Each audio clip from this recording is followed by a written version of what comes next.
Hello all, my name is Ash Bisoy from grade 8 and here I have brought you the first geography chapter of the book Resources and Development, and the first chapter is resources. So before we get started in the chapter, there are many important words which we have to know the meaning. They are utility, value and patent. What is utility? When things are used, they get a utility. So utility or usability is a property which shows how much value or how much worth the resources have. We know what are resources. Resources are any type of substance which fulfills human needs and wants that are required for humans. And utility is the property which gives the resource its value. What is value? Value is worth. Value, it can be economical value, financial value, or even educational value, or any type of value. And patent. Patent is an exclusive right owned by any person who has invented or found out or discovered something. So some things value increases over time. Now if you have a substance which has no commercial value, but if a company patents that object and sells it, then of course its value is going to increase. So patent and value are very important. Now we'll be going into the factors of resources. So now we'll be seeing what are the factors that change substances into resources. So we know that when we find anything in the nature, they are substances but not resources. They need some things which have to change them into resources. So these are the two factors, time and technology. You need time as well as technology to change substance into resources. Now there was time required with the technology to invent wheel, and with the invention of wheel the transport became easier. So we know that resources need time and technology for them to be made. Okay, now we'll go to the next part. We'll be seeing the types of resources. Okay, so now we'll be seeing the types of resources. In types of resources, we have three types: natural resources, human made resources, and human resources. What are natural resources? The resources which we find in the nature which don't require too much of modification or changes is known as natural resources. They are of two types: renewable natural resources or non-renewable natural resources. We know non-renewable natural resources like coal and petroleum. Coal is used as is used for ignition or for making electricity, and petroleum is used for they are refined to make petrol, diesel, etc.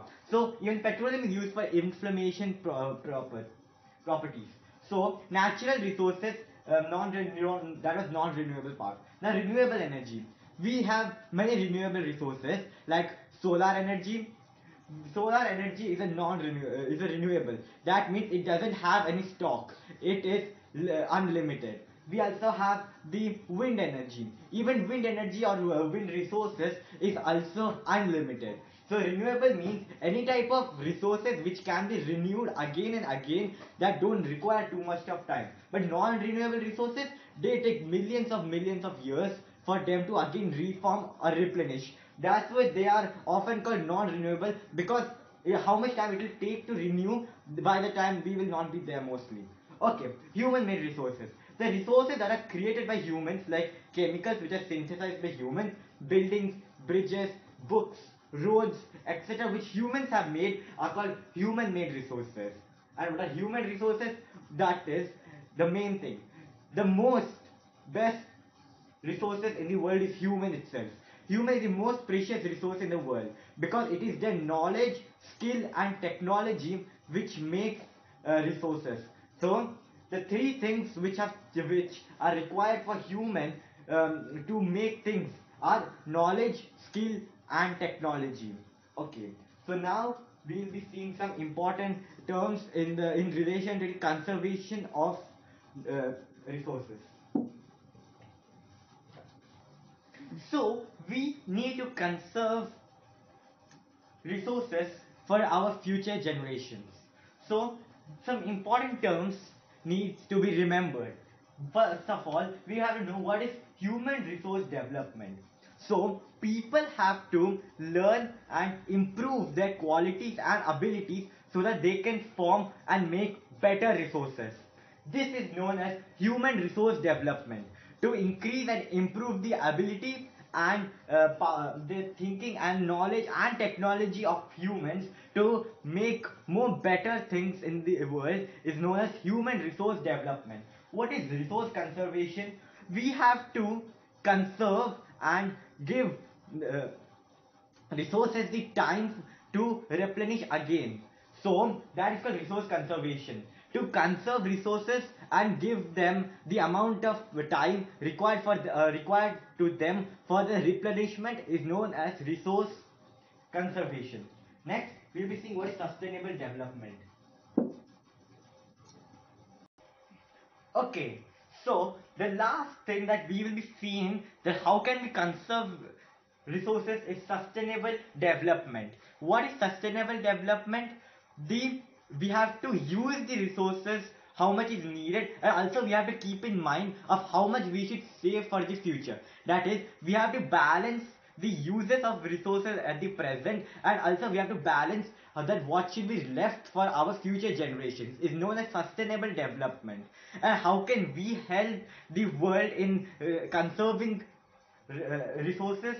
There are three ways.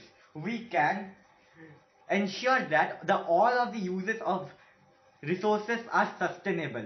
As I told, in a sustainable development, the diversity of life and all the resources on the world should be conserved, and there should be no damage to the natural environmental system on earth.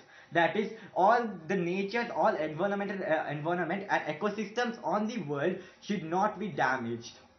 So here our chapter resources ends, and this is a quite easy and small chapter as it's the first chapter of geography. So if you liked it, then please click the like icon, and if you haven't subscribed, then please subscribe the channel and click the bell icon to be updated. And also don't forget to share it with your friends so that even they can understand this chapter very nicely. Thank you.